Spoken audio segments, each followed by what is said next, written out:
RTP.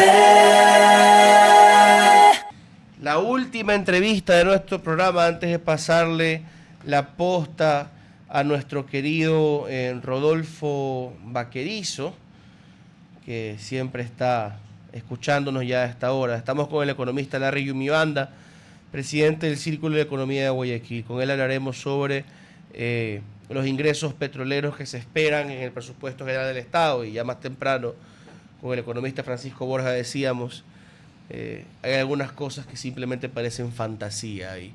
Pero lo escuchamos, economista Yumibanda. ¿Considera que lo proyectado en concesión de bloques, en ventas de Petroecuador, en precio del petróleo, va a ser cumplido, que vamos a tener esos ingresos? Gracias, buenos días por la invitación. También buenos días a toda su audiencia. Sí, yo creo que hay una sobreestimación con respecto a esos rubros, por la misma dinámica de cómo se debe ejecutar, por ejemplo, el tema de los contratos de servicio en materia petrolera. Esos son 5.000 millones de dólares que están en el presupuesto y va a ser complicado que se los pueda ejecutar de manera rápida, más aún cuando ya estamos por terminar prácticamente el año. También yo creo que en el Plan Nacional de Desarrollo del Gobierno, que presentó hace algunas semanas, ellos avisoran de que va a haber una disminución de los ingresos petroleros tanto por precio como producción. Entonces me sorprende mucho de que hayan hecho este tipo de operación, más aún cuando la situación fiscal es complicada, y yo creo que esto de aquí se va a trasladar prácticamente para el próximo año. O sea que el próximo año posiblemente dependamos más de los ingresos tributarios y menos de los ingresos petroleros. Ahora, eso igual parece que está bastante alejado, ¿no? No sé si el presupuesto contempla también depender algo de las concesiones y las regalías que saldrían de la minería, que a lo mejor eso podría sí encontrarse, no sé si lo que queda del año 25, pero podría estar más acorde a la realidad del 26. Puede estar más acorde a la realidad del 2026, pero eso también depende de muchas otras situaciones, ¿no? Por lo general, mire, el tema de Campo Sacha nunca se concretó. Puede ser que para el 1.500 próximo millones año. ahí que quedan de huecos, Claro, ¿no? o sea, pero el tema es, a ver, con este tipo de operación me parece perfecto, ¿sí? Recibir los recursos de manera anticipada me parece bien. Pero ¿qué van a hacer con los recursos? Debería hacer estos recursos para desarrollar obras de inversión que implique retorno financiero para las arcas fiscales. Pero lo que yo estoy viendo es que ponen estos recursos para financiar gasto corriente. ¿Sí?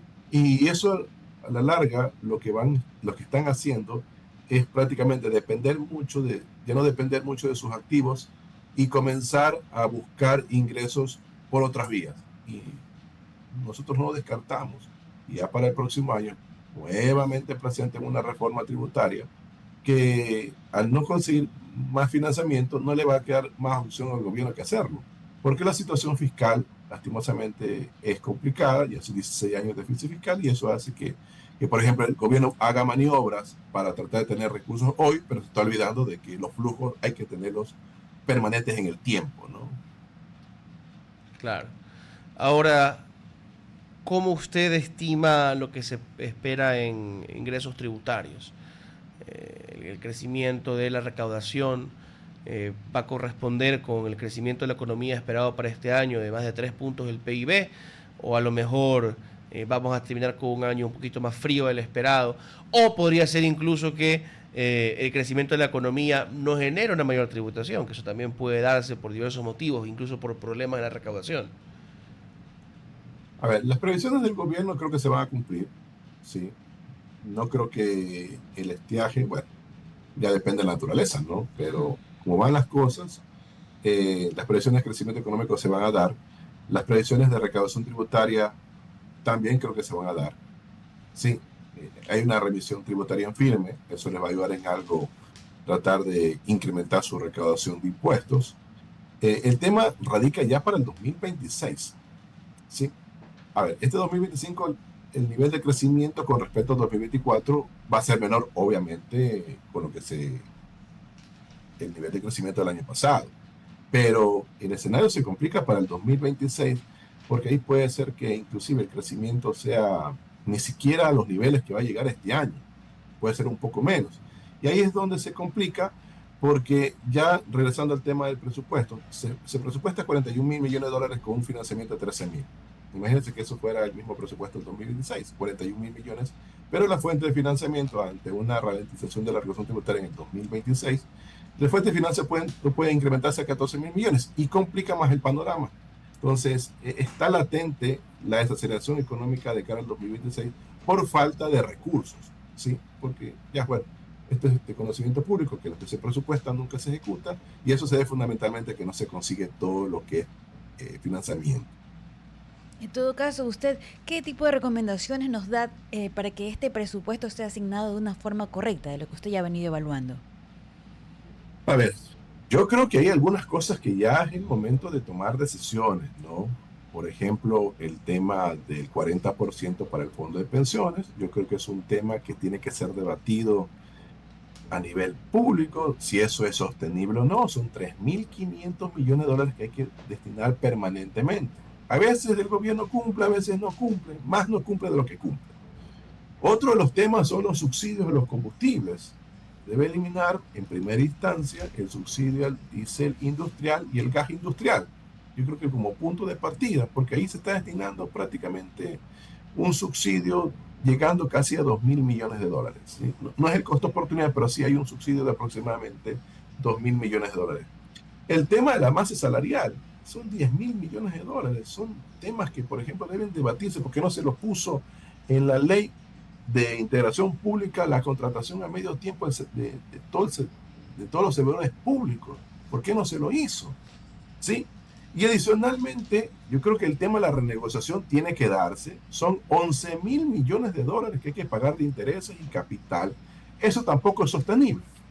Tendremos que nuevamente entrar a conversar con el Fondo Monetario Internacional, el Banco Mundial, la CAF, con los tenedores de bonos, porque no se va a poder cumplir todos los años. Si este año son 11.500 millones de dólares, el próximo año está llegando a una cifra de 12.500 millones de dólares. Y eso es sostenible. Por eso es que hay que poner sobre el debate todos estos temas. Contratación a media jornada de todos los servidores públicos, renegociación de la deuda, eliminación parcial de los subsidios del combustible y debatir sobre el tema del 40% al fondo de pensiones. Si no, la economía lastimosamente no va a caminar de cara a los próximos años. Entre lo que usted ha visto de la economía de Guayaquil, ¿qué es lo que necesita de forma inmediata la ciudad para que este ingreso sea de una forma correcta aplicado en la ciudad?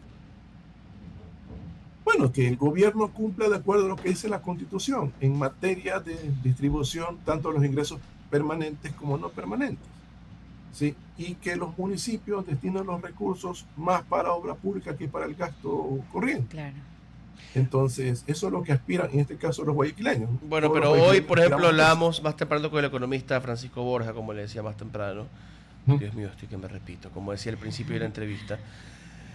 Y él, en cambio, sostenía que el Estado simplemente no puede funcionar con un presupuesto inflado y que se infla por ejemplo, tener que cumplir con estas obligaciones de pagos a los GAT, que se tiene que entregar el 21% de los ingresos no permanentes y el 10% de los permanentes.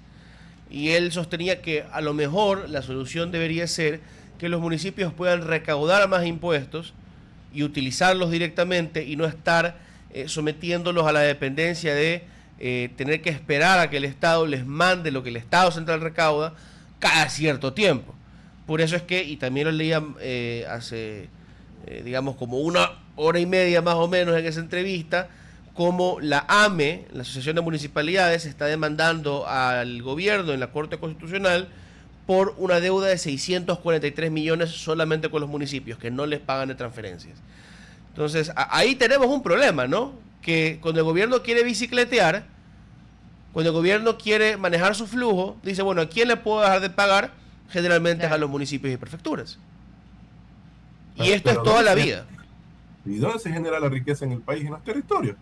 Claro. A ver, unas cuestiones que a veces los centralistas, ¿no?, creen que los recursos vienen por arte de magia, se generan en los territorios. Ahora, eso no significa que, por ejemplo, se tenga que solapar una pésima distribución de los recursos por parte de los GATS. Sí, hay casos y casos con respecto a la administración de esos recursos por parte de municipios y prefecturas. Pero En no muchos de los podemos casos, tomar caso por ese- caso el tema. Hay una obligación de transferir. claro, el 70%, por ejemplo, de los recursos que utilizan los gastos más van para gasto corriente que gasto de inversión. Por eso que a veces la gente no ve en los territorios. ¿De dónde sale esa cifra, Pero economista? El nosotros hicimos una revisión ver, de todos los presupuestos hace 2 años quiero escuchar aproximadamente.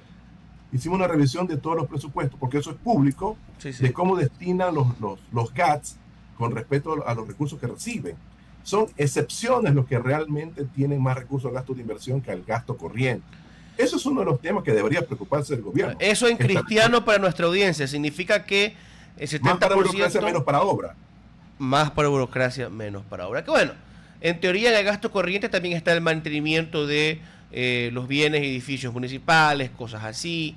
Pero claro, mucho de eso es el gasto de la burocracia, la nómina, los viáticos, los gastos operacionales. Los gastos parroquiales, todos destinan casi el 80% al gasto corriente, porque reciben pocos recursos. ¿Sí?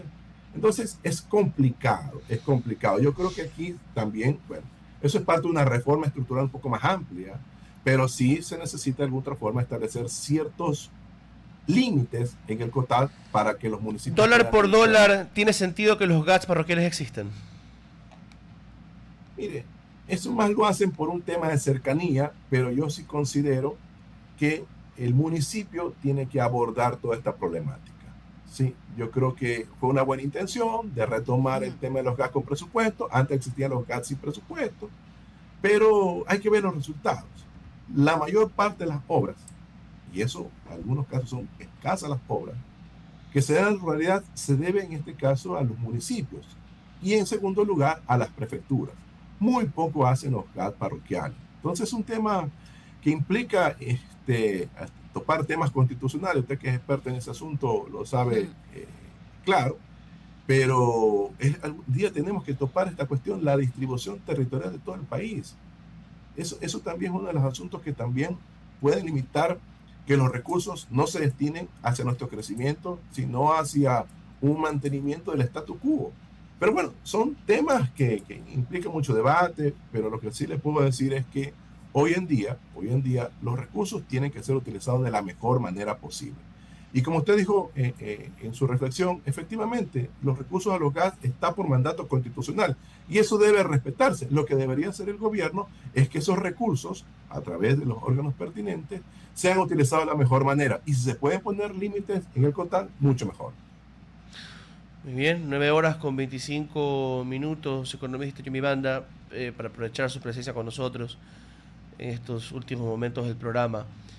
¿Qué opinión le merece a usted esta propuesta del trabajo por horas para el sector turismo? Más temprano me comentaba Holban Cuñetón, de la Cámara de Turismo del Guayas, que se espera un incremento de 12.000 a 20.000 empleos en el sector turismo de aprobarse esta propuesta.